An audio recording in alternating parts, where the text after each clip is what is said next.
Good evening. I'd like to call this meeting of the Conservation Commission to order. First item on the agenda is to review and approve minutes. There are no minutes. We do not have any minutes. Second item is to sign bills. There is one bill to sign from the community advocate. Oh, sorry. Aaliyah, do you have like a list for the minutes? I can try to help you out if you're. I do have a list of the minutes that are backlogged. I Yeah. have a fun little chart Sorry. that John, our previous chair, was The minute. the minute king of the minutes. King of the minutes. John departed and we fell off the minutes. Yeah, I'll grab that from you. See if I can't get us. Catched up a little bit. Yeah. Caught up. That's the word that I'm looking for. Okay.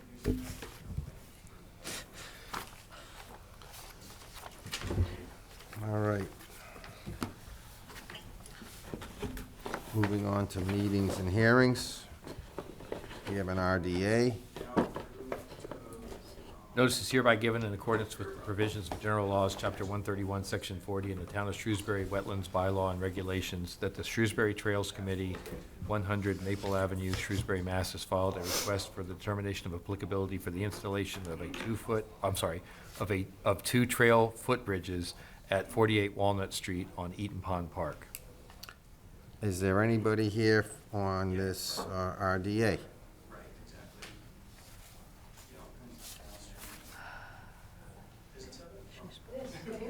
Come on in. I'm not seeing anyone for the Walnut Street All right, project. so we'll hold this until the end of the meeting. If somebody shows up, we can discuss it then. Second item is an RDA. Notice is hereby given in accordance with the provisions of general laws, chapter 131, section 40, in the town of Shrewsbury Wetlands Bylaw and Regulations, that Mark Lambert, 41 Campground Road, West Boylston, Massachusetts, has filed a request for the determination of applicability for the removal of one tree and trimming at 45 Bayview Road. Is there anybody here from 45 Bayview Drive? They might have been joining us virtually if anyone was going to be present, but I'm not seeing anyone on the line. All right, well, we'll hold this since we open it till the end of the meeting if somebody shows up. Is this next one is continued, right? The next one has been, Right, so- the hearing for 57 Bayview Drive has requested a continuance to the February 17th meeting. So 57 Bayview Drive is continued to our next meeting. February 7th? 17. 17th, I'm sorry. All right, we have a new public hearing. Notice is hereby given in accordance with provisions of general laws, chapter 131, section 40, and the town of Shrewsbury Wetlands Bylaw and Regulations, that 223 Hartford Legacy LLC, P.O. Box 812359, Wellesley, Mass., has filed a notice of intent for the site work associated with the construction of industrial buildings at 223 Hartford Turnpike. Good evening. Good evening. John Grenier with James Grenier Associates. I'm here with Anthony Rich, who was with Legacy Partners, who is the proponent for this project. This parcel has been located on Route 20, just for reference. Across the street are the apartments and Market Basket. And then just after this is that corner lot that is going to be developed for, it's going to be a gas station, convenience store, and then you have Lake Street. So this is the parcel just to the west of where they're going to be doing the gas station. So this parcel right now, it's a 16-acre parcel in total. The wetlands, as you see, are in this area on the westerly side of the property. Right now, it is an industrial lot. There is a cross-dock building located right here, and there is another commercial building located on the westerly side. And then historically, this has been a lot that has been used for tractor trailer parking and storage of trailers, et cetera. So it has been historically used as really an industrial lot with a lot of activity in terms of commercial activity for tractor trailers and storage, et cetera. Now, what is currently being proposed for the parcel is to redevelop the area where that cross-dock building, that building is getting raised, that's getting removed. In that approximate same area, there will be a proposed 16,000 square foot building. They will have some office in the front and then some garage area in the back. There will be a second potential tenant building right here just to the east of that. And again, that would be about a 10,000 square foot building that could be for a future proposed tenant. So right now, the total impervious area that's on the site right now is about 6 3/4 acres of impervious area on site right now. What they are proposing to do, and the vast majority of that is within this central area and along the frontage closest to Route 20, and all of that runoff right now, that there's no drainage system, there's no catch basins, there's no detention basin, there's nothing. All of that primarily sheets off eventually and gets off into the wetlands, and there's a small little pond over here. So there is no treatment whatsoever of runoff off this site right now. What they are proposing to do is to redevelop the site, as I said, adding the 2 commercial buildings. There is an area back here that is closest to where Tri-Mount is. There's a lot of ledge there. It's a pretty gradual drop off from the existing flat area up into this area. There are some piles, probably back in the, I'd say 60s, 70s. This isn't virgin. There's piles, there's boulders, there's everything else out there, but it is overgrown now. So they'll be looking to knock that hill down, a lot of it's ledge. They'll try to use a lot of that material on site as part of the improvements to the pads and for stone and for drainage. So knock that down, that would add about another 2 acres of impervious area. So we're going from about 6 3/4 acres to 8 3/4 acres. The vast majority of that is outside the 100-foot buffer. As you can see in kind of reddish orange here, this is the 100-foot buffer. So there wouldn't, the vast majority of that is outside the 100-foot buffer, knocking that down. Now, improvements for stormwater are pretty extensive. What they are doing is we're capturing all of the runoff from every area that's being redeveloped, the existing area as well as the area that's getting knocked down, capturing all that through a series of catch basins. So you get treatment through the catch basin sumps. Those would ultimately, before being recharged, go into like Ford Technic type units. So that provides an additional 80% removal of PSS, fines, et cetera. And then all of that runoff is being captured into 3 separate recharge areas. So a lot of the westerly portion of the site goes into a recharge area here. The central portion of the site goes into a recharge area here, and then the easterly portion of the site goes into another recharge.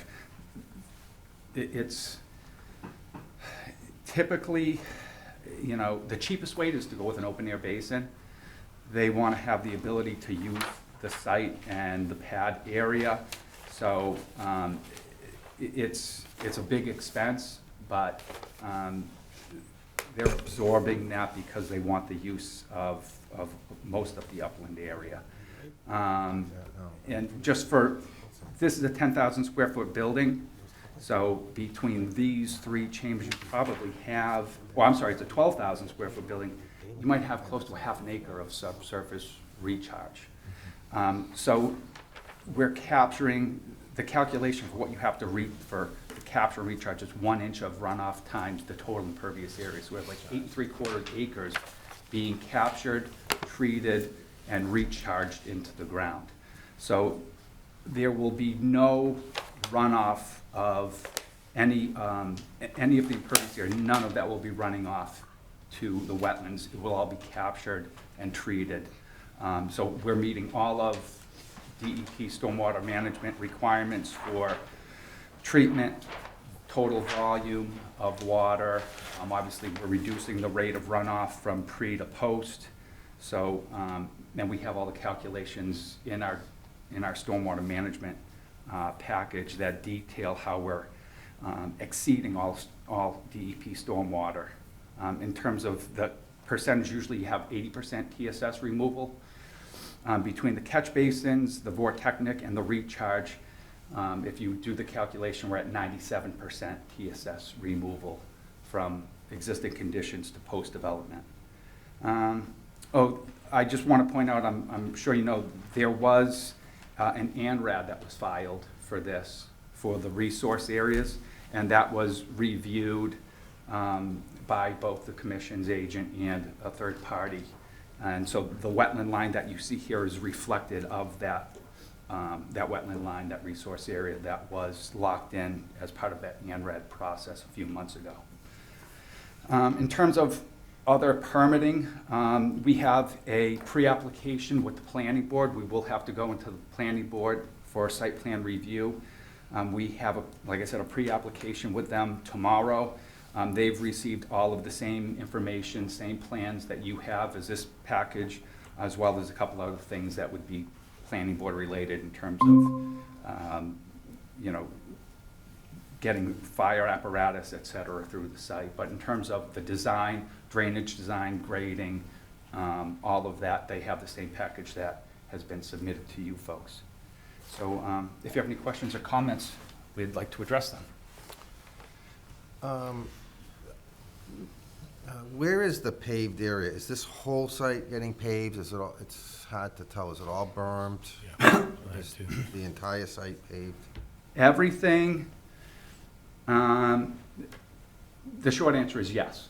Everything is going to be paved and captured into the catch basin and catch basins and drainage system and recharge system. So if I flip back to this, Ken,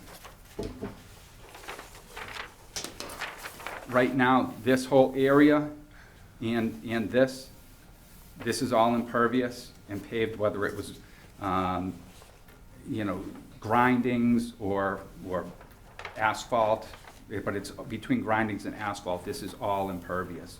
Then what's getting added is this area right here, this couple acres right here. And in terms of offsets to resource areas, we are maintaining, right here you can see in this orange, and that's the 30-foot no build. And we're definitely outside of the 15-foot no disturb. We have some off-grading that may skirt into the 30-foot no build, but the limit of paving is well outside that 30-foot no build. So the only area that's being disturbed is there might be some off-grading. And the reason we had to raise up the site a little bit in a couple areas because we needed the separation to groundwater for the subsurface recharge. So some of this area will be, the elevation will be raised a little bit, and then the majority of this is obviously cut because that's where that hill and the ledge is. So we're not going any closer to the resource area than what's out there now. In fact, in some areas, we're pulling it back a little bit and just doing some off-grading to the edge of what's going to be proposed pavement. Do you have it says a retaining wall. Do you have a design for that? It says designed by others. Is that going to be incorporated within the plans, or is it already? It's towards the Trimo aggregate concrete sign. Oh, down over here? Yes. It says retaining wall, 2-foot max, designed by others. Yeah, so it's just a small, we're cutting this down at a 2-to-1 slope, but just to make sure that we're capturing as much yard area as we can. It would just be a small wall just there. It's not gonna be a structural wall. It'll be, most likely they'll probably either create that with some, it's gonna be ledge, it's gonna be boulders. There's a ton of boulders out there right now. so they may probably try to incorporate some of the boulders on site to help knock that grade down by a couple of feet. There should be at least a detail or something showing what that's gonna be. Okay. So we know what it is. Sure. And then on the erosion control, shows erosion control, it stops on the Hartford's Pike side, and then it picks up on the other side of the driveway. Can you continue it up to the driveway entrance? Up along the frontage? Right, This is a cut, if you're driving down the hill, when you're going down Route 20 heading west, that slopes up to Route 20. right. But to your point, that's not to say that some runoff couldn't go down at the toe of the slope and break in. So yeah, we can wrap that around and just bring that up towards the entrance, and then carry it back along over here. Right. And then on the other side where it ends, just bring that up another 100 feet or so, just to kind of protect, give us a little bit more protection, yes. Over here? That's tying into this is sloping down towards us. Mhm. You want to wrap it around to, Just up. Up until, at like, say, least where- out of the, is it pretty, I think it's pretty close to out of the buffer, so if you went beyond that just a little bit, would be Okay. fine. not a problem. All right, Diane, No, I don't have any questions. Emily? I guess my question is for the new area that you're disturbing. Mm-hmm.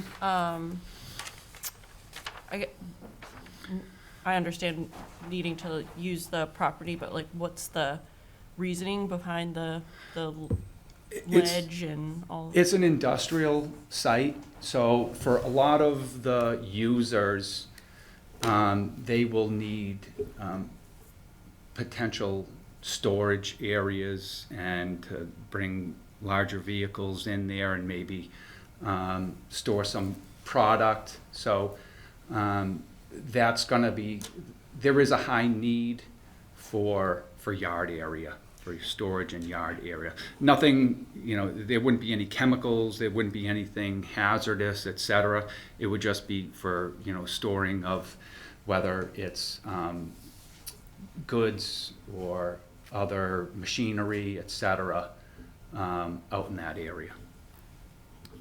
And then you said the whole site is impervious. Is it gravel or is it actual There's like pavement? 6 3/4 acres right now that's impervious, and it's either paved driveways or over the past, geez, I don't know, time goes by now, it was like 6, 7 years ago when they were repaving Route 9, sections of Route 9, Route 20, a lot of the industrial and commercial sites, they were getting the grindings from when they were doing all that repaving. So historically,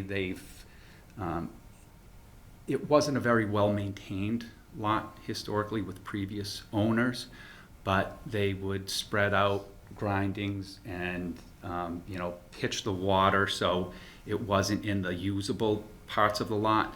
And there are areas when we go out there that you can see where the impervious areas, they would start pooling up. And then eventually, you'd get a big enough storm, whatever, then it would overtop, you can see where it was all rutting out and going down into the wetlands. Right. So there's a few areas where you can see where there's going into the woods, where there was just a blowout and Right. everything was running down into the wetlands. Right. So by redeveloping this with, true, Water. pavement, catch basins, curbing, we're gonna contain and control the water and treat it how it should be under today's standards. That's it for me. Bobby? I have a few questions. One, are you going to capture in Praxia's parking lot also into your drainage system? Yes. So we grab that. That's the first one. Yeah, Second one I had- that'll be coming from where their driveway, the Praxair driveway. Yep. Right now comes up to here, so we have catch basins here, here, and here. So that's gonna sheet flow into this catch basin area, and then that's gonna get cut into that recharge system. So you'll take out where all the gravel and the dirt and the growth is near the fence, you can clean that all out? Yeah. Run smoothly into your other side? Yes, and again, in that area of the driveway, that's, the elevation of that's gonna have to get brought up too. Just to make sure, the way you design these, you start is, where's the groundwater? Go up, okay, you need your 2-foot separation, you do your recharge system, and then you work all your drain lines back, and you that's what dictates the elevation. So there's some areas that we're bringing the grade up by like 3 or 4 feet for the separation, and then we have to be able to actually get the water there. So we're blending into the Prax Air area, and we can capture we have some catch basins and whatnot in that area to capture that and get it across the site into the recharge system. Okay. The other one I have, you say you're putting a garage in there, is that gonna be a repair garage, you're gonna be doing repairs in there? No. No. What No. are they gonna be doing in that garage? For they have, do you want to kind of tell what you anticipate the tenant's gonna? Sure. Yeah, I mean, there will be service done in the garage for equipment and other, construction related, but it won't be like a car service shop, but there will be service. It's service bays, industrial use, in But not the like facility. vehicle garage repair, is it more Yeah. equipment? Yeah, it's gonna be equipment. Okay, the concern I have there is make sure you have in like an empty seat trap, tank outside to catch whatever's coming out of that building, it can be cleaned out, yearly. Well- I just wanna make sure that's in your plan of Yes, catching whatever's coming out of that building, it's not gonna go into the sewer system, or it's not gonna go out and just go and sit in the ground. those garage areas, they need floor drains Yes. by code, so they're gonna have floor drains, those are gonna go out into a gas trap. Yep. And then the gas trap goes into the sewer system. Okay, yeah, that's fine, just wanna make sure something, Right. that was a plan Right. in your. If, of getting that if done. this area did not have a municipal sewer, it would go into a tight tank, and then that would have to get pumped out. But where there's sewer, that ends up going through the gas trap, separates out all the oils, anything like that, and then that ties into the sewer system. But you will have a plan for cleaning Yeah, out that's- that trap. As you know, those traps work so long, and if they go overwhelmed, they're actually gonna stop pushing oil out to the sewer system. Yeah. So, no, that's gonna be, we show on our utility plan, the tie-ins for not only the municipal sewer, but also back to the garage area for the gas traps.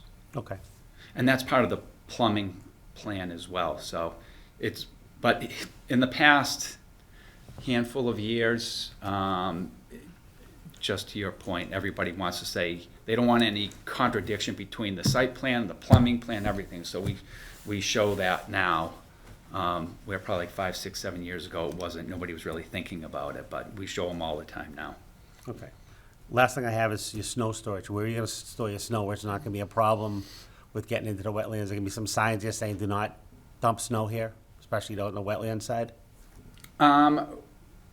It's such a big yard area.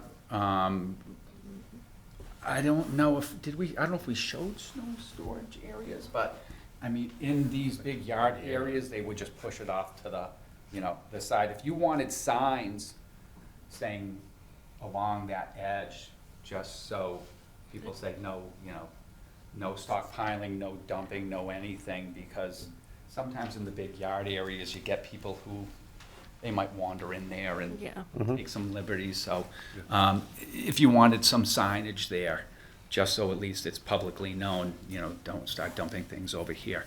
But they would, as terms of snow storage, they would push that off to the side, most likely on the westerly side, and if you wanted to put that as part of they're gonna be, owning and maintaining this property, Legacy is, so you're talking to one of the principals now, so they Yeah. can make sure that they manage the site properly. Yeah, probably. I'm just, because you know yourself, the easiest way to get someone plowing with salt or whatever put down there is just dump it over here. We'll just dump it over here and dump it. You won't see it goes away. And I don't want to see that happening because you're going to be dumping all that, which you're trying to prevent right into the wetlands. You're right, right.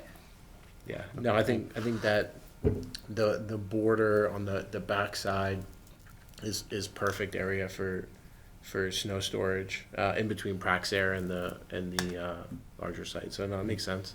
Okay, thank you. Is this considered a land use with higher potential pollutant load, or it's just, okay, just curious. Step on. I'm all set, thank you.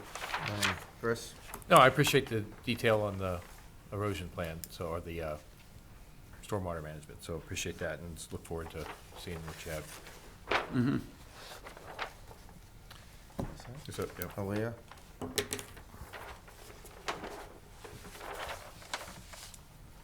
Kind of going back a little bit, I know you had discussed that there's no current stormwater mitigation on site. There does seem to be like an odd swale around the pond in the woods. Do you know what that, was that maybe an old stormwater thing for the highway itself, or? Are you talking close to Route 20 or on? Yeah, it kind of wraps the pond at the south end of the site. It, know, like, I it gets, kn- it is like a solid, like, couple of feet higher than the. I pond know exists there. that this site historically was owned by the DeFutis family. And I actually, geez, probably 15 or more years ago, I did some permitting on this site where he just, at the time, the owner was Ed DeFutis. He wanted to get some more usable area, and then we had designed some detention basins over on that easterly side. And at the time, I remember I did the design for it, and Ed said, he goes, I don't want to install those detention basins. It's gonna, and he goes, my father dug out those ponds back there, back in like the, I don't know, it's like the 60s or early 70s. He's like, my father dug those ponds back there. That's where I want all the drainage to go. So the pond back there that's not natural. That was dug out by my previous client's father. Okay. So that's why I got into the story. So he told me those ponds were dug out, and that's why he didn't want to dig a detention basin in his existing yard, because they already dug a pond out. Already dug a pond out there. Yeah, What do they dug a need pond out another 50 pond years for? ago, so what's the problem? So, Okay. so yeah, that's not a natural pond, and a lot of that areas out there, they were had been worked historically over the years. Okay, so it's a very rudimentary, very early attempt at maybe some stormwater a long, long time ago. Yeah, I But think otherwise, they were- just I kind think of they were just trying to give the water a funky place swales to in the go woods and now. get it out Okay. of their commercial yard. During the course of the ORAD, we had encountered several invasive species on the site. I would recommend to the commission that some efforts be taken to mitigate some of those. What were they? We saw a spotted lanternfly in the early stages, and then on my second site visit with the peer review crew, we saw adult spotted lanternfly, and then they were, of course, flocking on Tree of Heaven. And then there's a nice stand of Japanese knotweed on site as well. There's probably others. It was like a fun little Is there, like, an scavenger hunt of accepted- invasives, but I don't know, like treatment for spotted lanternfly, or what do you do? Just get rid of the Tree of Heaven? That's part of it. at this point, I part of it. think Yep. it would be removal of the Tree of Heaven, which we do have a more established management plan for. I did, when I saw them on site, I did report them to the state just so they'd be aware of an additional location in Shrewsbury where they hang out. And it would be a place where you would find spotted lanternfly. It's right next to a traveled way. It's a fragmented kind of habitat. It's a hot spot for them. I think But- Flynn's was like ground zero for the spotted lanternfly, Yeah, so that I'm would not make sense. surprised that it's, Yeah, so they just shot down the road a little bit. yeah. The knotweed might be slightly more treatable. It's kind of closer to the edge if they are already kind of managing the edge to install the pavement. It might be something to consider to treat some of those species. For the site plan review process, who does the town's stormwater review for like the planning board? That's Graves Engineering. Okay. Yes, yeah, we'll typically have Graves, and then we also have Vincent, for a project of this size, it will go through our stormwater permitting system as well. Okay. And Vincent, our stormwater coordinator, will take a look-see. So there will be specifically a stormwater permit, and then the stormwater aspect of the planning board side. And stormwater under the. And wetlands. stormwater under the, Okay. so the stormwater covered all around. It did look like you were the engineer on record for the stormwater report. It was listed in the NOI as you as the engineer on record. Oh. Does that need to be amended? Yeah. Okay. Okay. Yeah, if you could submit a revised sheet. I Mhm. don't know if the stormwater report has been stamped No. then? Okay. No, we haven't submitted the stormwater, in terms of the stormwater permit, no. And the Yes, storm- no. yeah, for this, the stormwater report that was submitted as part Oh, of this okay, yeah. NOI has you as the engineer As the on as the record. contact for that? Yeah. Okay. No, we'll So update revising that, yeah, that would be great. Was it done in-house, like the stormwater, or is it another firm? It's in-house with another engineer who's on staff.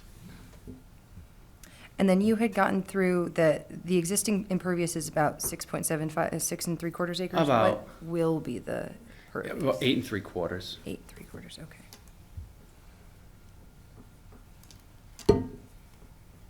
I think that's all I have for now. Okay, any other questions from the audience? Any other questions here from the commission? No. So, you don't have a number, correct? I don't know if they've issued a number yet. And And you have DEP needs to, have you got any comments back from DEP? no, no. Okay. And ideally, what we'd like to do too is get probably the initial review from Graves Engineering on the stormwater, so that, I mean, typically, well, Graves sees a lot of our work, and there's typically not much of any changes in terms of the nuts and bolts of it, but in case there are any changes, we'd like to make sure that it's a consistent, whatever change we're making for the stormwater for planning board are also reflected in the conservation plans. All right, so you'll be asking for a continuance? Yes. And I'm our so next- sorry, I have one more question, I apologize. Go right ahead. Along the wetland edge, do you know what kind of, how does the pavement end? How does it, is there There's a a curb? There's gonna be a Cape Cod berm. Okay. I might recommend to the commission that something additional kind of armor that edge, just so we don't see additional, like a strong Cape Cod berm or maybe a fence or a guardrail be installed, just so, kind of an additional deterrent of just snow being like shuttled that way. Or like even like a split Along with the rail, signs? like wood fence? or Yeah, yeah, to Sort the, of to the, demarcation. to the cuteness of the applicant's needs, in their industrial yard. What- Very important that you maintain Yeah. a desirable aesthetic. Let us think about that a little bit, because, sometimes, even if it's a small fence, that's no match for a plow, Very so. true. But it might just be like a visual. We'll think about it, and maybe we'll come Sounds up like you with have plenty something. of boulders on site. You could use those. Oh, yeah, Yeah, Oh, a little yeah, boulder you know would be what? good. There Yeah. you go, yeah. Yeah, that might be a good location last to longer than lose a few, Yeah. yeah. Sorry, now I'm done. All right, so, we'll be continuing this to our next meeting, February 17th. Okay? Thank you. Thank you very much, Thanks, appreciate your everyone. time. Doesn't look like anybody for the RDAs have shown up, right? No, All right, so, this next meeting, I'm going to recuse myself. super do, have fun.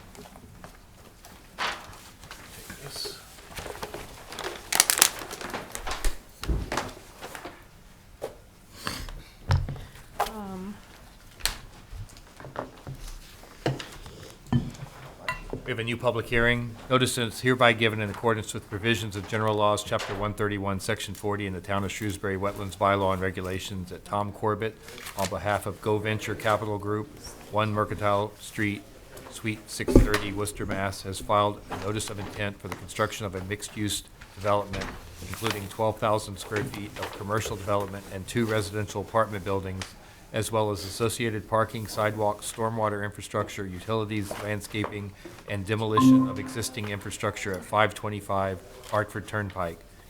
It- Hi. State your name for the record. Good evening. Tom Corbett, Go Venture Capital Group, Senior Project Manager. Here with me tonight is, Andrea Kendall from LEC Environmental Consultants. Okay.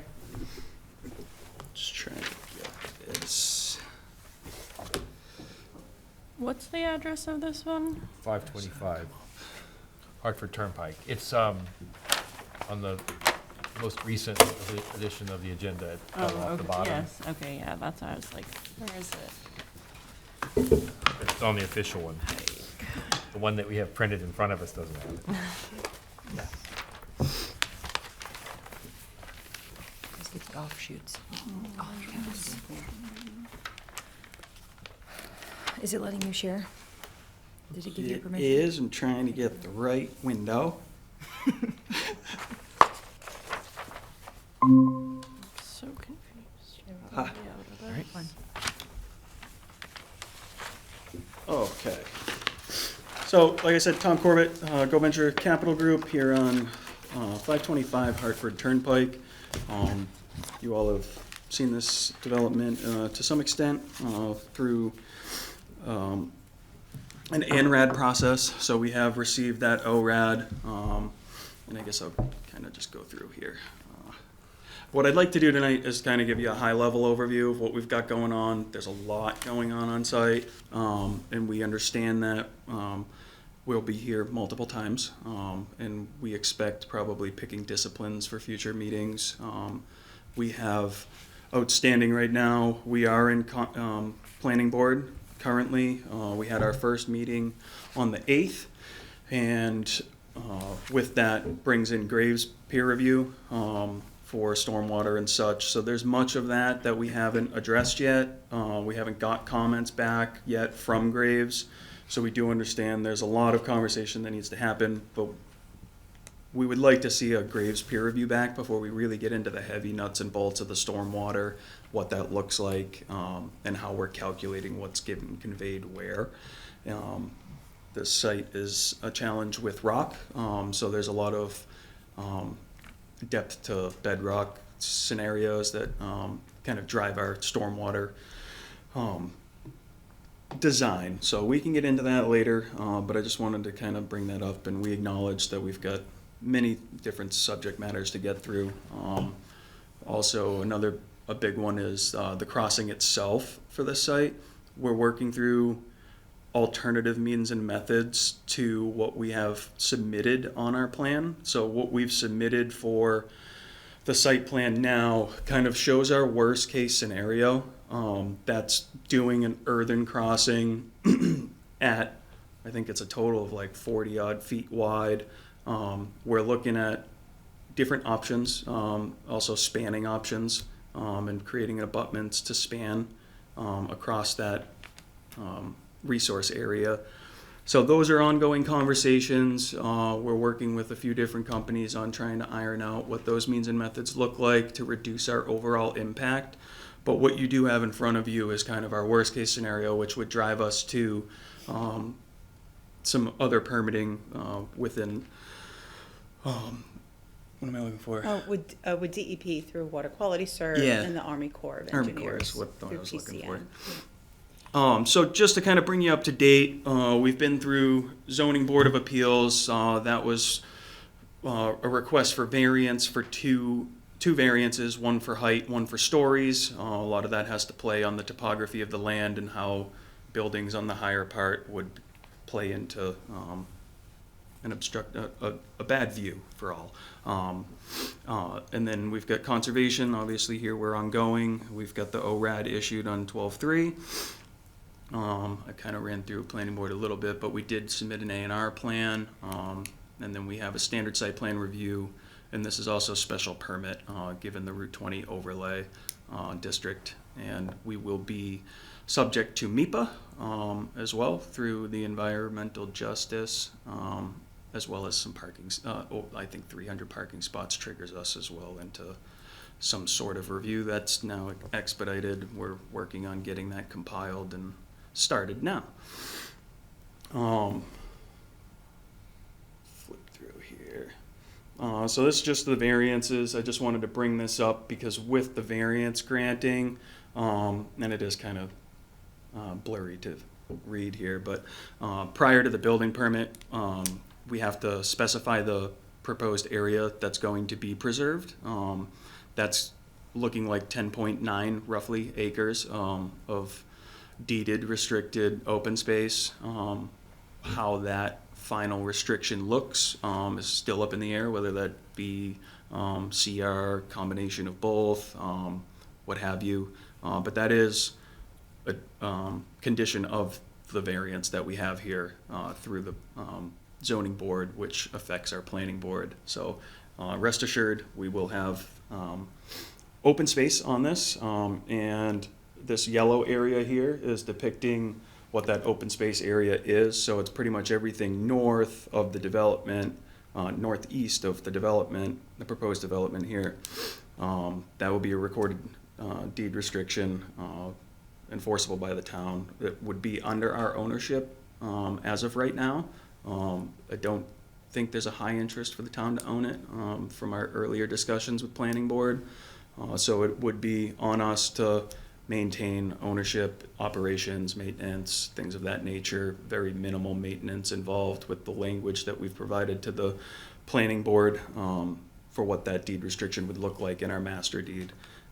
So there's their open space there. There will be no building on that area. It is our intent to really have that open space as kind of an amenity to residents for walking trails. There seems to exist quite a bit of, not really beaten down trails, but people walk back there currently. So there are some areas that can be looped around back into the development, and something that we'd look at further later. So the development in front of you tonight is for a horizontal mixed use, which includes a 12,000 square foot commercial building out front with 48 parking spots and one loading spot.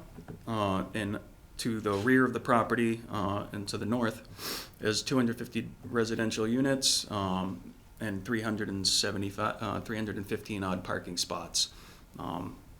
Obviously, the parking is being adjusted as we kind of move through our fire emergency access plan, things of that nature. So right now we're showing 315, which is, and then so the total property calculation really brings it up to 26.34 acres. We're acquiring 2 acres, roughly 2 acres or more from the church next door through an agreement, come successful planning and conservation hearings. That equates to about 37% of the actual project parcel, which is pretty significant, but we do feel that the development is better suited to the south and really preserving that natural space to the north for one, a buffer for future developments to kind of stop that progressing towards the residential areas to the north. And then just as a side note, all the infrastructure on site currently is going to be raised. So that includes the restaurant building, the motel building, the outbuilding for the motel, as well as the residential home that's currently existing now. There is also an expansive septic system on site, which I'm sure you all are well aware of. That will be handled through the Board of Health through a decommissioning permit for that. And what that looks like is kind of still yet to be seen. Kind of come down to our means and methods on the crossing and what that all looks like fully baked. I think with that, you want to toss it to you for the Sure. existings? Sure.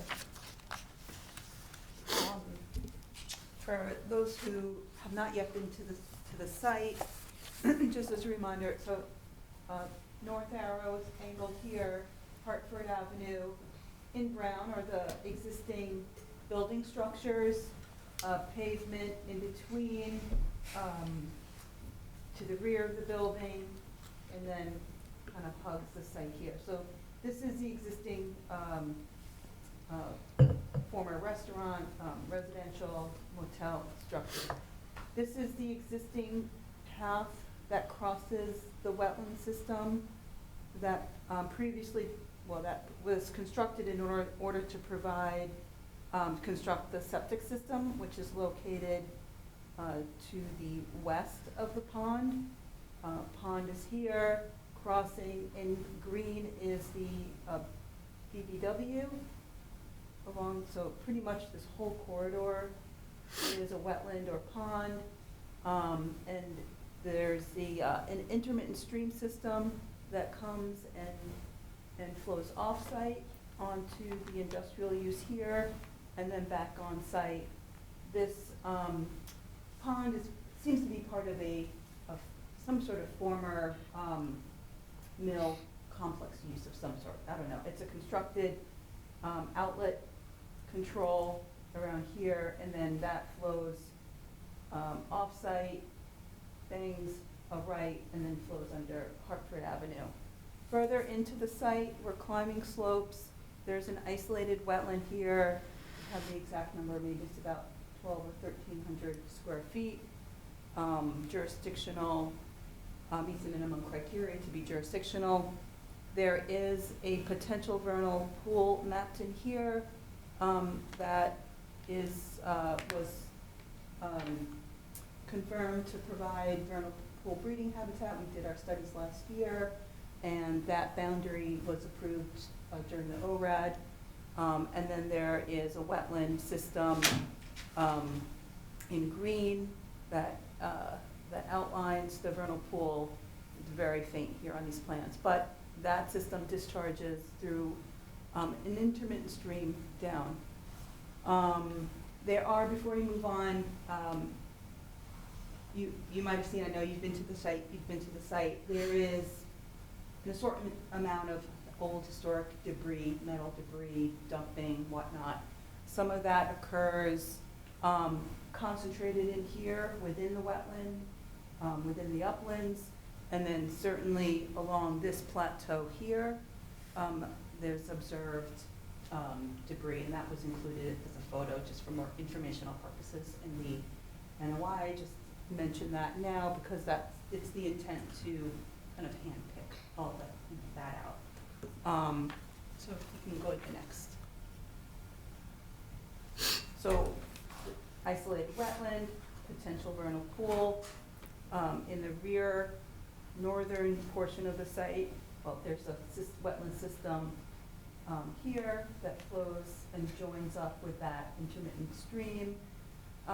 This is the certified vernal pool in here. Very beautiful system, just really lovely back there. Deep water,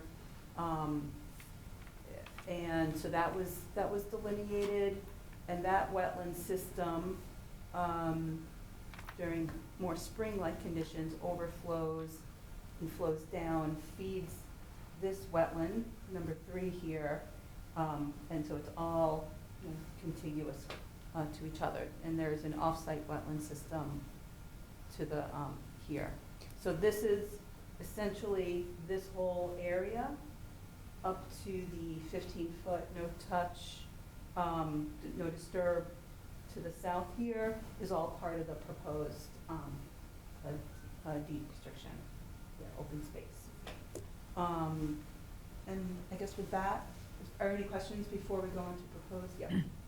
So the vernal pools require upland woodlands. Mm-hmm. So how much of that will remain after all this construction happens? Mm-hmm. Well, certainly. You want the next page? Yeah. Yeah, so all of this is from here up, this is all the upland here. Yep. And the upland here and here, so, and then all the off-site as well. For vernal pool, for the wetland, for the vernal pool, within the 3 series, where the construction is on this side of it, but all of this remains for the upland habitat. So that's sufficient for like the frogs and salamanders? Yeah, I'd have to, I mean, I can connect with my wildlife science, not the wildlife scientist, but, you know, this is a significant amount of upland acreage here that would support that. Thanks. Any other questions? Questions? I don't have any questions at this time. I guess the only one would be, this is like the beginning of the whole thing. Yeah. So there's anticipated possibly changes to the design, and then, I guess maybe like a response to DEP's comments. Yeah, absolutely. You wanna, Tom will get into kind of what is being proposed. Yeah. We'll talk about some of the impacts, the mitigation, and then go from there. Yeah. Thank you, Andrea. So this is again just giving you kind of an overview without the ortho, just a deed restriction, 2 buildings, and the green area being what we're disturbing, except for around the pond there. That darker green is the wetlands. So I've colored up some plans here. This really kind of helps identify what's going on. We'll share all of this with you guys as well to help you review yourself. But essentially, we've got here in the brown, we've got our 12,000 square foot commercial building, which has the 47 odd parking spaces around it. Currently, right now, the building is set back from the frontage. Through zoning, they want the building up front, which is great, because it does actually pull the building outside of many of the buffers. So we're pretty much, the majority of the building is outside of the 100-foot. And then we've got our stormwater. So these will be underground chambers here highlighted in blue, this big blue square.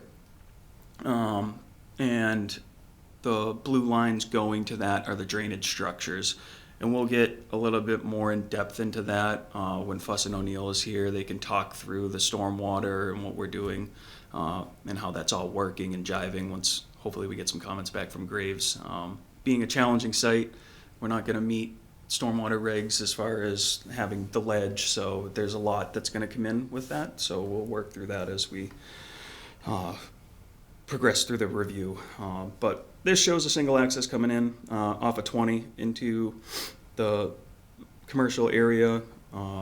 We've got our buffers here. We've got hatched in around the pond in the red area is our replication areas, which Andrea can get into in a little bit. This to the north of this page is our start of our crossing, kind of showing you that road starting to go through that BVW in green. Let's go down one. Oops, too far.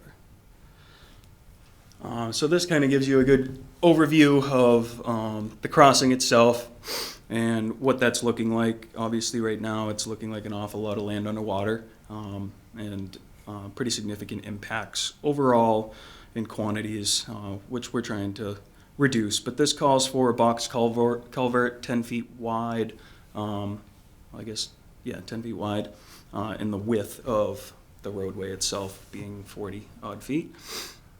That would provide for the updated stream crossings to meet the standards. And as you get up past the crossing, you'll see some more stormwater features and catch basins, which are collecting all the runoff coming down the hill. There is an existing cart path on site for many of you who've been there. This goes right up to that base of the cart path, and then it starts to hook hard left instead of going up the hill like it does currently. So essentially it's traversing through what now is the existing leach field. So with the decommissioning, we felt it appropriate to follow those grades in there. They're a little more forgiving than the rest of them.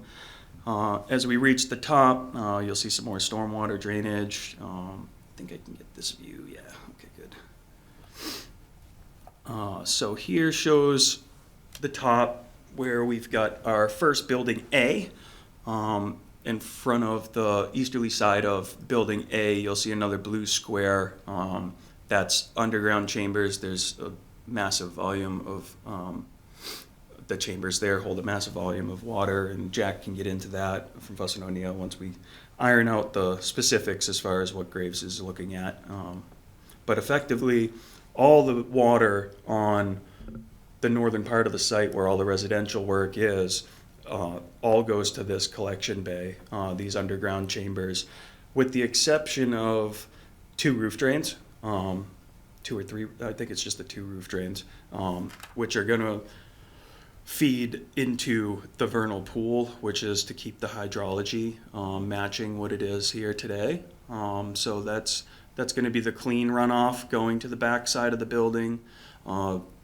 We picture this building really being that permanent buffer to the vernal pool with minimal grading leading up to that 15-foot no touch. Really just trying to feather in around the building and meet the existing grades as best we can as soon as we can. So that's kind of what's going on there. You see an outfall here to the east of Building A. That outfall goes into the wetland system that eventually drains back down and into the pond and across 20. And this is the northernmost portion. Well, I guess this is the midsection, right? So you'll see the drainage coming all the way down from the top that's coming down, and it's collecting back over to the east. We have a patio in the middle, which will most likely have a pool, so we've got a drain identified there as well. And here you can get a better look at the 2 spouts feeding into that vernal pool to keep that hydrology consistent with what it is today. We get a minimal grading along the property line here. It is our intention, and if you look at the plans in a little bit more zoomed in view, it won't show up here very well. It will still be blurry. It's very minimal grading. We are highly interested in maintaining any and all adult and mature trees as possible, as far as keeping a buffer, as well as being cognizant of the tree growth and the water absorption that they provide as well here. To the north, so this is the northernmost portion. I guess there is one more, yeah, so there is one more roof drain to this north side of Building B that would introduce water into the vernal pool as well. With that is the overall layout and an ortho view somewhat. That's all I got for opening up to you guys for comments and direction as far as what you'd like to see for future meetings. Diane, do you have any more comments? Yeah, I do actually. I do have some questions. And I can flip to whatever you might want to look at too as well. Well, first of all, I want to confirm what you just said, that the rooftop water will match the current hydrology for the vernal pool? That's correct. Yeah, we've That you ran a lot of figured it that all out? already. Yeah, and that was a big pivot point in how we're designing our underground subsurface stormwater on site. So we worked closely with architectural design, as well as the civil engineer, and as well as LEC on what that hydrology needs to look like. And we can definitely get more into that as we talk through vernal pools specifically. I think it'd be most appropriate, but for sure, yeah. Yes, that would be really good. As you have more information, let's make sure that that is the case, because otherwise the vernal pool is not going to be there, right? So that's good. I'm curious about, like, technically it's considered clean runoff, but are they like tar roofs? Like, I'm thinking like what's the construction of the roof? No, Like it would be rubber. rubber. Yeah. Rubber. I'm just thinking, like, even if it's considered clean technically, like there's a biochemical like component to rubber. I'm just curious about like how that would affect such sensitive creatures that inhabit the vernal pool, but that's one of my kind of first thoughts when I hear that proposal. Yeah, we'll definitely consult with Dan and LEC. And there's no plans on putting solar up on that roof, right? Anything like that? No solar panels, anything else that's gonna be possibly up there? No, no solar panels up there. We will most likely have heat pumps up there, as well as, so there's, and we can get a little bit more into how that drainage is working on the roof, because in architectural design, they kind of have that all depicted as far as where that roof pitch is going, because I believe some of building A is actually not going to the vernal pool because of that cutoff of calculation. Although with this particular vernal pool, an influx, and I guess an overage of inflow isn't necessarily detrimental, as it has a natural overflow that goes down to the south. But again, we can get into the finer details of that when we start talking calculations and stormwater. All right, so Diane, did you have the, additional how, questions? yeah, Go ahead. I do have some more questions. So the cleanliness of the water really matters, and too much water it can compensate for, but too little it can't. Yes. I think that, Okay, so, let's talk about the perimeter along the parking lot there. It is very close to the vernal pool. This one here, Yeah, well, yeah, I can go Oh. to whatever side you'd like. Is it, well, it's on the yeah. You want to look at side this of the one? building, isn't it? Yeah, along the side of the building, and that's a good representation right there. So, we're at that point at least 30 feet away from the vegetated border, is that correct? correct, so the parking lot is here, in red is the buffer zone, 100-foot buffer zone. So the majority, if not all of the parking along here is outside the buffer. And the only thing within the buffer are the buildings. The 30-foot, no structure is this line here, as it wraps around. Yeah, And then the 15 is this dashed line. okay. All right, so I'm glad that the parking is on the opposite side. That's an advantage for the vernal pool, because runoff will include things like salt, right? Those frogs can't survive salt. So that, apparently that water is gonna be taken somewhere else.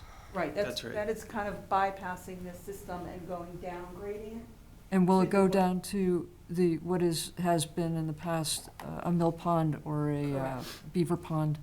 Correct. Right. So this is the outfall, it's going into this wetland stream system here, going off-site, and then joining back up again, feeding the pond. Okay. onto the site. So the quality of that water actually matters too, Yeah, but, which is a separate problem. So will there be lighting on the vernal pool side that will affect the darkness that they need at night? it's not anticipated that there'll be 24/7 lights on the backside, but more of a security, maybe motion sensor light. Motion sensor And light. We're still kind of working through that as Are well. there walkouts on the back, or like, is it? There are there's no- some units have a deck. Yeah. So there are some units, but there's no door directly to outside from the backside of units. Right. So it's not really meant to be a traversable area, I guess. Good. Any lighting that is on that vernal pool side, if it can be dark sky friendly, Mm-hmm. right? And full cutoff LED fixtures with warm colors, Mm-hmm. all of that, to make sure that, and absolutely motion sensors, so that it's not on all the time. Definitely. Yep, okay, fantastic.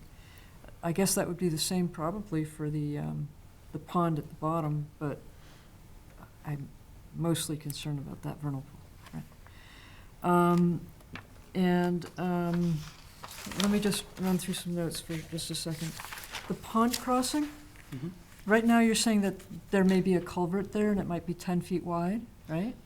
Yeah, the proposed would be a 10-foot box culvert, 10-foot wide box culvert. Right?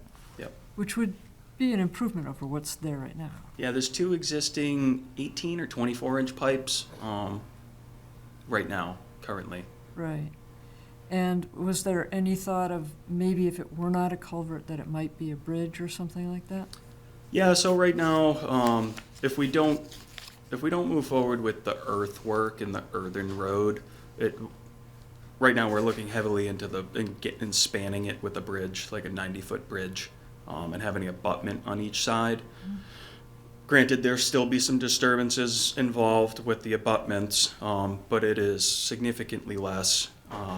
And then what that looks like for underneath, I guess, would be a discussion that we would have to have together at that point in time where we choose to pivot to a bridge. But for right now, I think conversation would be around the box culvert, replacing those two pipes, and then anything further would probably, if we were to go to a bridge, we'd still probably remove those culvert pipes and bring that down, that earth that was put there, down to a level that's acceptable, to let that water pass. All means and methods that we're working hard on right now, but they're pretty in-depth. It's a pretty in-depth project, so. Okay, that's fantastic. And the height of these buildings? The overall height, we have that is about 60 feet overall, 61. I think it's 59.7 is technically what the height of it from ground to the parapet. But the way that they calculate building height in town is 10 foot off. So there's a little bit of a leeway there. Okay. But floor to roof, but base floor to the top of the parapet, it's about 59.7. So these are 3-story buildings? They're actually 5-story buildings. They're 5-story Yep. buildings? Yep. Okay. And if I understand correctly, that was a question that you had early on with the developing this property? Yeah, so originally, we were proposing more buildings, and it would have crossed the northern wetlands, across that vernal pool area into what would be the reserved open space area, deed restricted open space area. And when we went through our whole analysis, what is allowed by right, or at least by special permit, with the height of 45 feet, if we put a 45-foot building up on the top in the northern section, it made more disturbance going across another wetland. It's actually higher than a 5-story down here in this plane, which is the topography change from Route 20 to the rear of the property is like 85 feet. Right. So it's pretty significant overall, and it allowed us to keep the unit mix and count that we're looking to maintain as much as we can here, to make the project feasible given the amount of work that's involved with redeveloping this site. Right. And really the decommissioning of what's there. Well, that's wonderful. I've been trying to watch that from a distance. Now I know. Yeah, yeah. So that's really good. Okay, for right now, no questions. Emily? I think that's it for now. Yeah, nothing for me. Actually, one more question. Sewage removal. Do you have a plan for that yet? Yes, it would be connected to municipal sewer and water. Okay, Yep. so. And so, yeah, and I guess I didn't touch on that. I can review that real quick with you. So sewage will come down similar to how, where's our overview? So it'll come down this road here. In this brown spot here is actually a pump station, to kick it across, the pond. So that elevation of the roadway where the pond is now, is actually probably a couple feet lower realistically than what it is out front. You kind of climb back up to Route 20. So we're gonna need a pump station, which will be designed by others, and we'll get into a little bit of what that looks like as well if we need to. Oh, is this a 40B? That was my question. No, it is not. Okay. So are we complying with the bylaw buffers in? So, yes, so except for the crossing where we are going through wetland, everything else complies with the 15-foot no disturb and the 30-foot no structure, except for I think this might be the only area where the drainage outfall is, and that, under the bylaw, is It's- something that could be modified. In terms of the mitigation, when we factor in the impact to the isolated wetland and the BVW, currently we're providing 1.2 to 1 wetland replication. But we are asking for a waiver for that, open to discussion, just considering the almost 11 acres of open space that will be included in this project. So that's something open to have a conversation about. The wetland replication currently is being provided on the Jim. Route 20 side of the pond. Sorry. That's okay. So commercial building here, Hartford Ave here, the pond, 2 wetland replication areas in these locations. Theoretically, we could expand that to some degree. We haven't worked that space out, but we do have a couple of outfalls that we'd have to just work around in terms of providing that.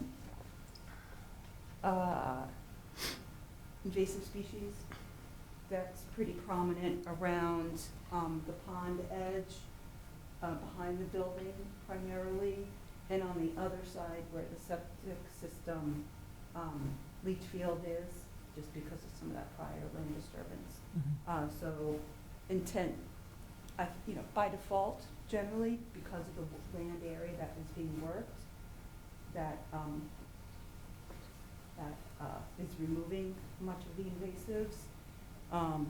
This side, there are a lot of invasive pressures along this edge off-site, so some of that is out of our control, but to the extent that, where we're working on-site, those will be addressed. Just also something to point out, where this is the existing building footprint, all of this is paved currently, I believe. And That's then- right. Right? Yep. Yeah.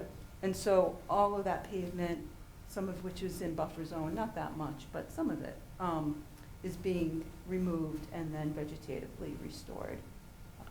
Like with a lawn or something? There is a different kind of grass, different kind of seed mixes that are proposed.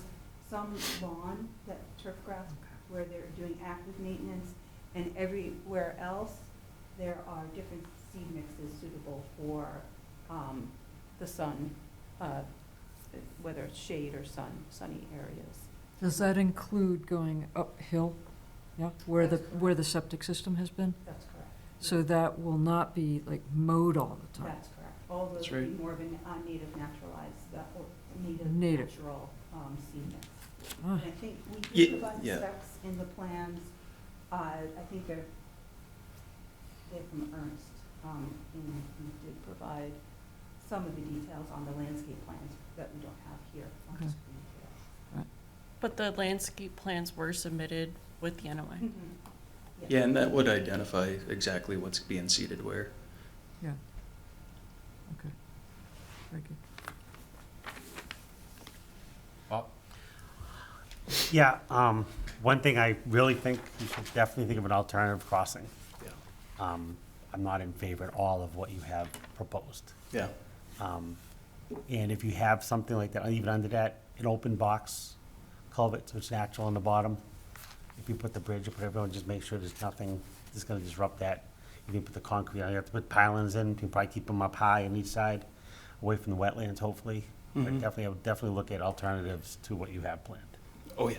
Yeah, that was number one. Yeah, I mean, it's very Yeah, important, there's a for- lot of for us. production there, and a lot of, of stuff there. I mean, the properties, I know it's very challenging, walking through it and stuff like that. I know the tank in front behind the old building, it's still, nothing goes out of it, it's still full of crap, per se.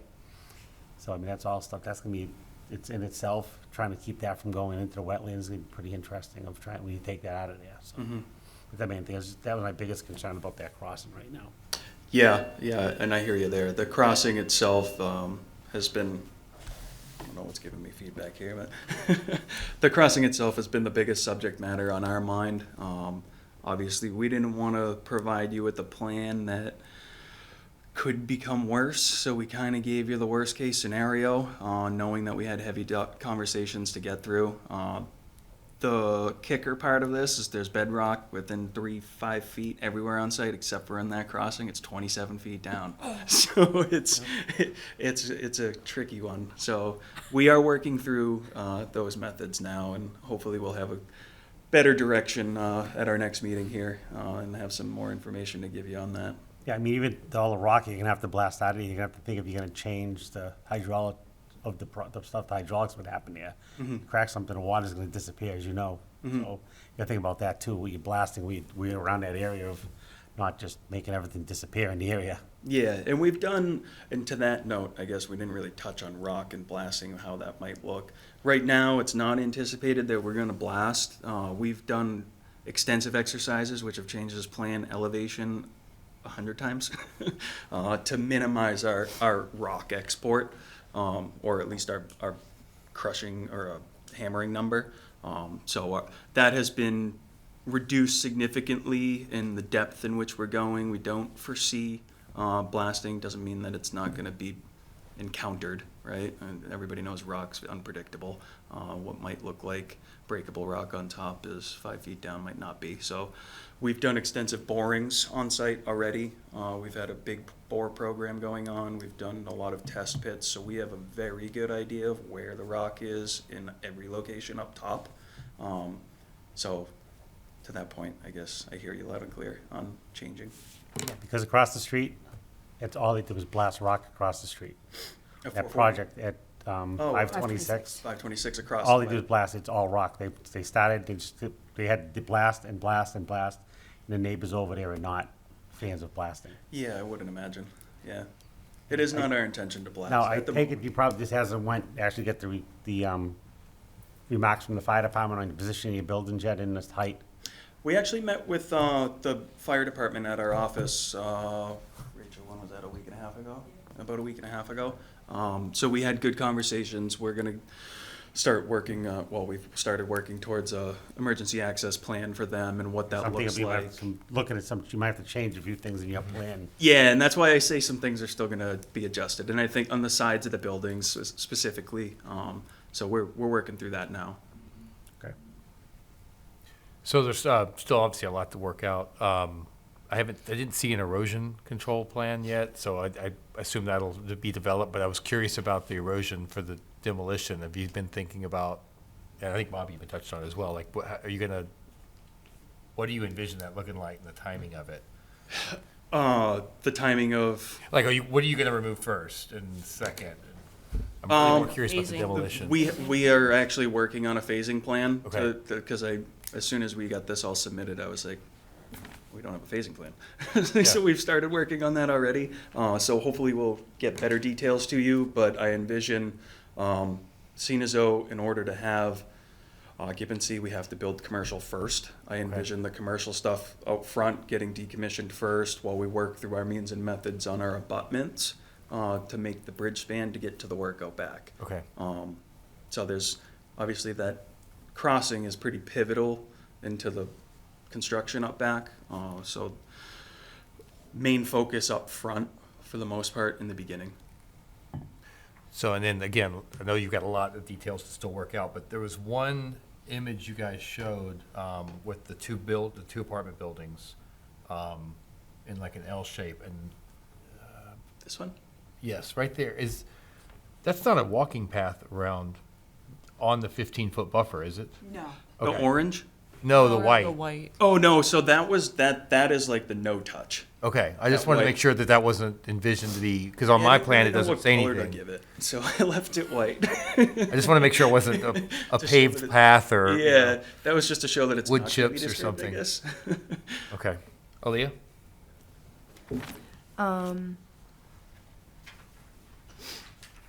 Yeah, I would agree that definitely the culvert needs some work, probably in addition to, will that allow dry passage as it's currently proposed? Because typically to meet stream crossing standards today, it typically, it's one, what is it, more than the width of the stream so that it does allow dry passage. Obviously, with the beaver pond attached, getting dry passage along that would be probably meaning a bridge Yeah. installed. But yeah, that might be a consideration to make in terms of if dry passage is possible. Yeah. And then, obviously, this kind of all started because we went out to look at the beavers. So whatever final determinant is made, having something that, I guess, discourages beaver use on the thing. Obviously, a bridge probably will be sufficient. I can't imagine that they'll be damming quite that span. Yeah. But the culvert as proposed, we have seen beavers fill culverts that size and larger here in Shrewsbury. We have very ingenious little guys throughout the town. So either having something installed pretty much as soon as the culvert is installed to deter beavers, or being prepared to have something. And it might be a consideration for the commission that we look to see that non-lethal methods be used to kind of manage beavers on the property going into the future, just so that we're not taking out a beaver every couple of years, because they just keep coming downstream. Yep. And then, obviously, this is wicked down the road, but for any blasting or hammering that's proposed, they should be timed around those especially sensitive periods for the vernal pools.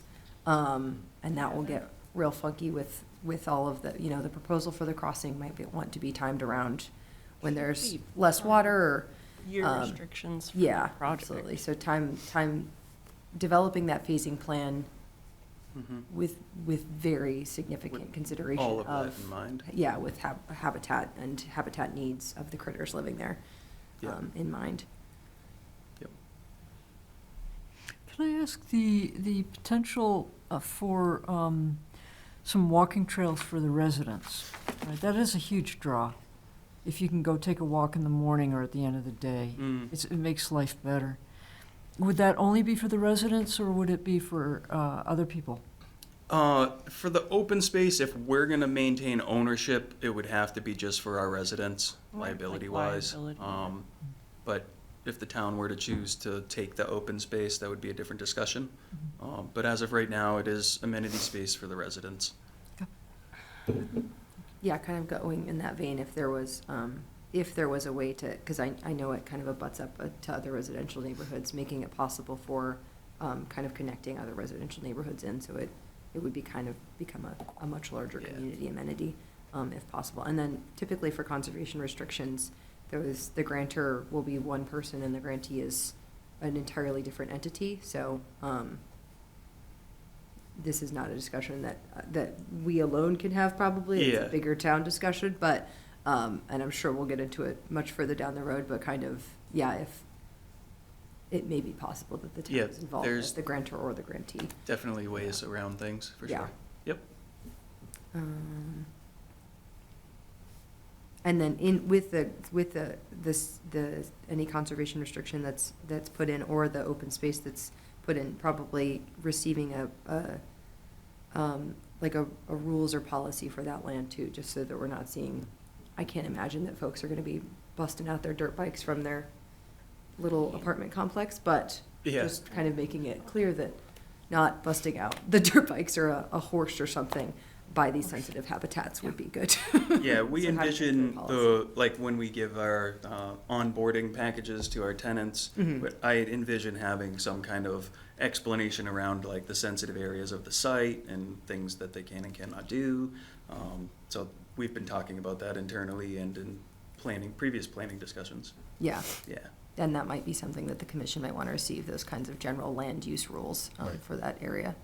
Yeah, and the deed restriction will outline exactly what those rules are too, so that it's be pretty clear. Cool. I think that's all I have for now. Okay. Any questions from the audience? All right. So you'll be asking for a continuance, right? Yes, please, continuance to the 17th of February. Okay. Thank you very much. We'll talk to you then. Thank you. Thank you all. Okay. Find our chairperson. Call back. be like in a butter? 10? Yeah.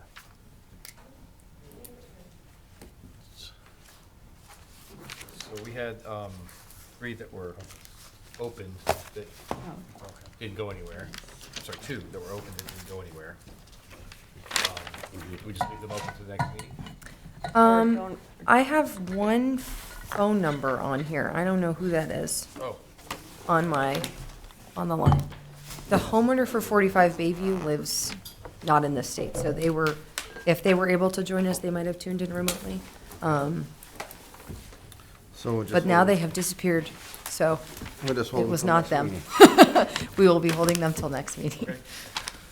All right, so moving right, you have something to say? I was gonna say, like, I just noticed a trend on Route 20 of these, like, 200 plus, like, apartment complex buildings and developments. Is that, like, what's our open space inventory looking like? That is a great question. I am not, It's like, yeah. I will see if I can get an updated number on that. We have been trying to focus on creating more, especially with these larger developments going in. Obviously, historically, a lot of the times, open space was not a huge consideration for those projects. Or it was pretty, if it was a requirement, it was pretty poorly maintained or pretty poorly laid out, kind of as an afterthought for a lot of the projects, especially along the neighborhoods of Route 20. We would have a lot of cluster subdivisions where you'd kind of have weird fragmented sections of habitat that was just like a sad stand of trees between residential areas.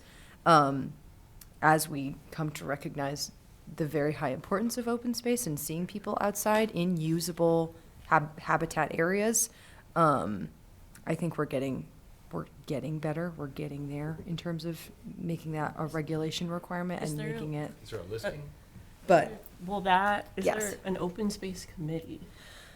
I don't know that we have an open space committee. We do have an established open space plan that was updated in the early 2020s. 23, Yeah. and it was, I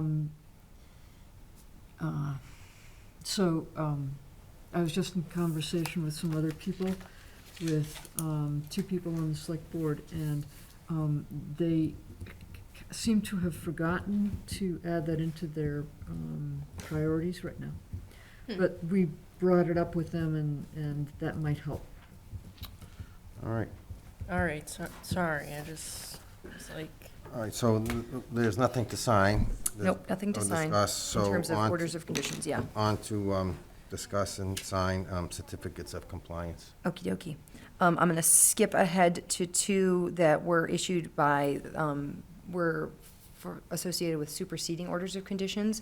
I just wanted to notify you, so that will be 285-1964 and 285-1977 for 230A Gulf Street and 42 High Street. Both of those projects received superseding orders of conditions by DEP, and have now received certificates of compliance, superseding certificates of compliance. So I'm just notifying you guys. Okay. There's nothing to do for those ones. Great. Additionally, I have still not received any information for 7 Temple Court. Otherwise, all of these sites I have visited and confirmed that construction has been completed. The states have been stabilized and they are in line with their orders of conditions.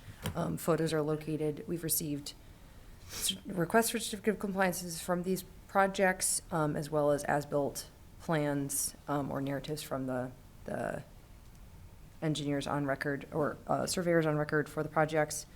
For all of these projects, as you can tell, some of them are older and just they've been completed for a long time and didn't get closed out. So the other 4 are ready to be. Yes, let me make sure. So 1599 for 24 Book Street, 165 Green Street, Lot 2, which is just 165 Green Street, 40 High Street, and 23 Bayview Drive. I would recommend that a certificate of compliance be issued for these properties.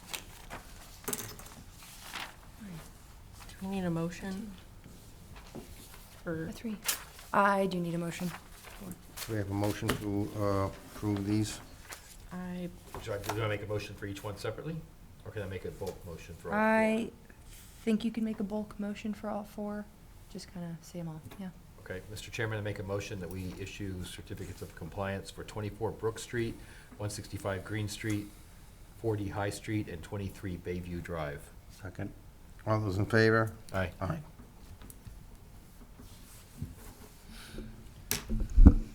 And then I will jump into the update while you guys sign. Perfect. So we have received a